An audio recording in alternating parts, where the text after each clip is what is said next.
Hai guys, kembali lagi di channel Boxing Ide. Ada yang berbeda nih. Saya akan merangkum film sains fiksi dan trailer yang berjudul Level 16 yang dirilis tahun 2018. Secara garis besar, film ini berlatar sebuah sekolah, lebih tepatnya pesantren kalau di Jawa, khusus untuk para gadis.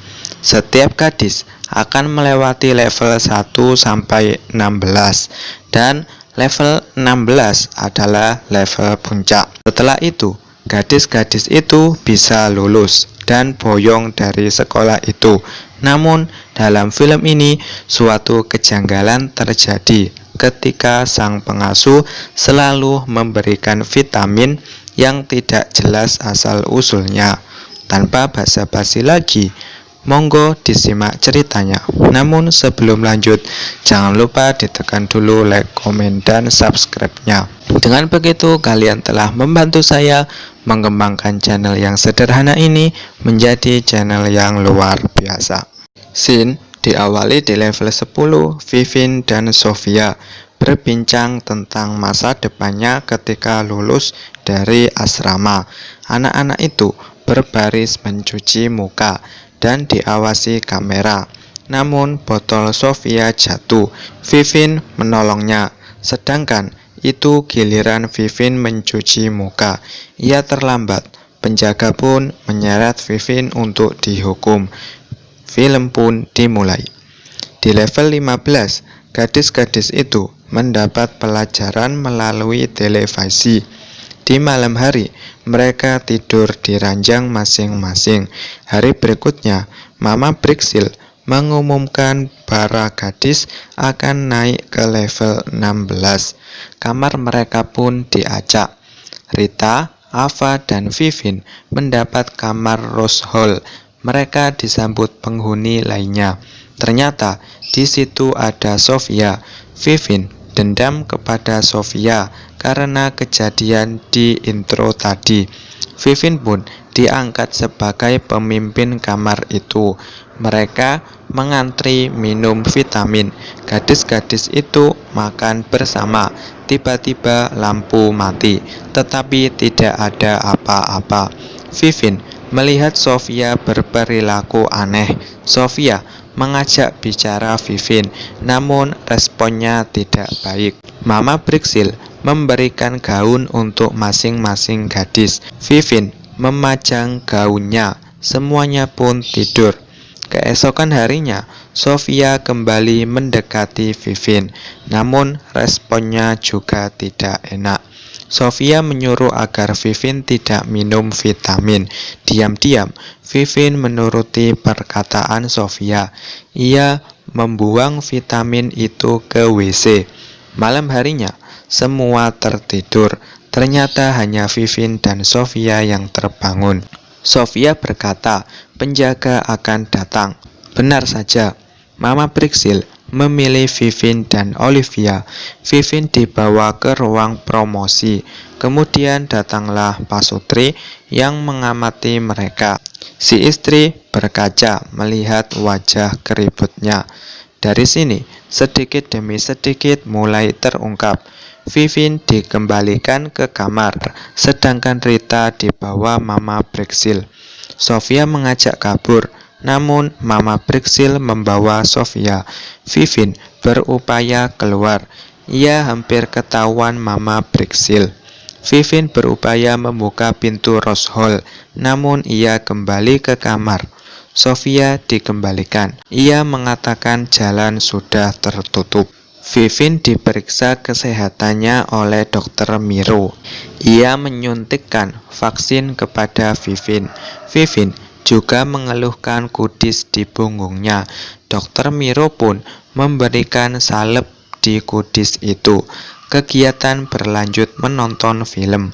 Di malam hari, Vivin dan Sofia kembali diskusi tentang jalan kabur.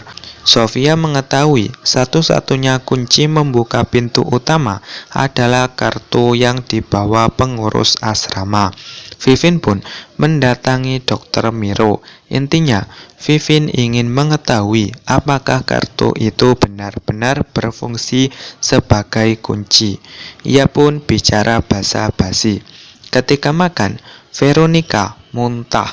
Vivin pun memberikan perhatiannya. Bekas vaksin Dr. Miro ternyata menimbulkan luka yang serius. Sofia ingin bicara dengan semua penghuni asrama tentang rencananya, namun dicegah Vivin.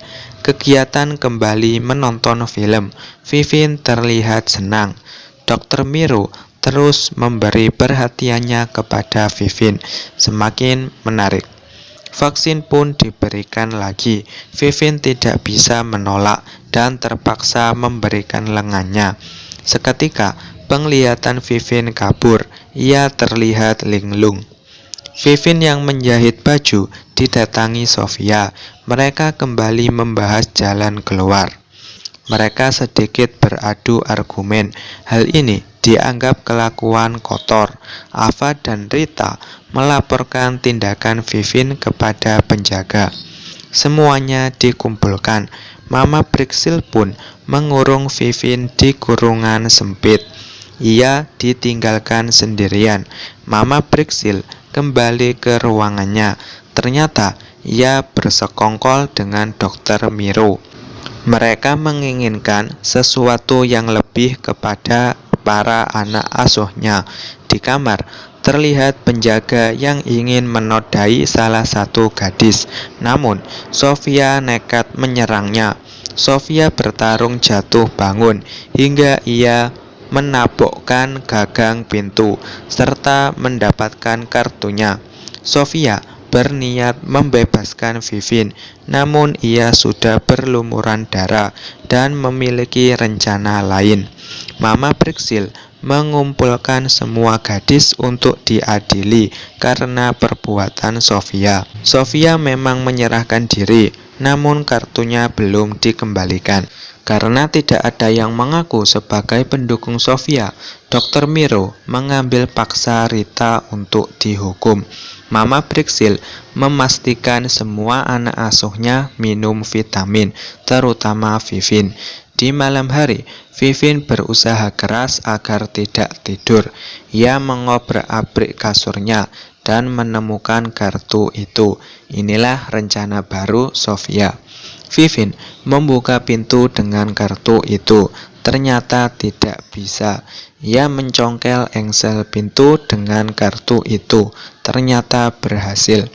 Mama Brixil menyiapkan bius khusus untuk Vivin. Kebetulan Vivin sudah tiba. Dengan sedikit basa-basi mereka bertarung dan Vivin berbalik membiuskan obat itu kepada Mama Brixil. Vivin menyusul Sofia ke penjara bawah tanah. Sofia tampak ketakutan. Mereka berpelukan. Vivin membawa Sofia ke suatu ruangan dan memotong ikatan tangannya. Di ruangan itu, mereka mendapati mayat Rita yang ternyata wajahnya sudah dikuliti. Vivin bersikeras untuk pergi sendiri, namun Sofia bersikeras turut mengajak semua penghuni asrama. Sofia mendatangi adik kelasnya yang sedang pembelajaran virtual. Ia mematikan televisi dan menggiring mereka keluar. Vivin yang berupaya melarikan diri tiba di suatu ruangan yang di sana ada televisi yang menayangkan iklan donor wajah. Semuanya terjawab.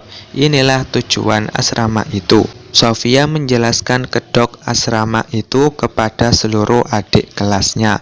Tiba-tiba datanglah Vivin menyeret Mama Brixil. Mereka meminta kesaksian si Mama, namun ternyata si Mama juga menggunakan jasa donor wajah itu. Mereka mengurung Mama Brixil di penjara sempit bekas Vivin. para gadis berbondong-bondong kabur. Ternyata para penjaga melakukan perlawanan hingga Sofia terluka. Semuanya bercerai-berai. Vivin dan Sofia masuk ke ruangan dengan pintu berkunci khusus. Dr. Miro mengiming-imingi Vivin dengan harta agar ia mau membuka pintunya. Namun, Vivin mengetahui niat busuk si dokter, bahwa si dokter memberi perhatian lebih kepadanya karena wajah Vivin adalah jenis wajah langka yang sangat mahal harganya dan sudah diinvestasikan oleh Dr. Miro selama 16 tahun. Vivin pun merusak wajahnya sendiri karena harta paling berharganya sudah hilang. Dr. Miro meninggalkan mereka. Di pagi hari, polisi menemukan Vivin dan Sofia. Gedung asrama itu pun terbongkar dan film pun berakhir. Oke, semuanya sudah terjawab melalui ending ya. Di sini saya tidak panjang lebar dan inti dari film ini adalah Vivin dan Sofia adalah teman baik sejak di level 10. Namun karena Sofia tidak membela Vivin pada insiden botol jatuh, Vivin menjadi dendam kepadanya. Di balik itu semua, ternyata Sofia menemukan rahasia dalam vitamin yang selalu diberikan kepada penghuni pesantren. Ia hanya menceritakannya kepada Vivin. Lama-kelamaan, Vivin percaya kepada Sofia dan mereka berhasil mengungkap bahwa pesantren itu sebenarnya adalah klinik yang menyediakan jasa ganti wajah bagi para pelanggannya, dan gadis-gadis itu dibesarkan untuk diambil wajahnya. Pesan dari film ini yaitu sahabat selalu memiliki cara untuk sahabatnya, dan berhati-hatilah ketika memilihkan pendidikan untuk anak, karena yang kelihatan baik belum tentu baik dan yang kelihatannya buruk itu mungkin baik. Untuk rating, film ini mendapat 6,7 dari IMDb. Namun untuk versi saya beri 7,4. Meskipun latarnya hanya di sebuah asrama, namun menghibur juga loh.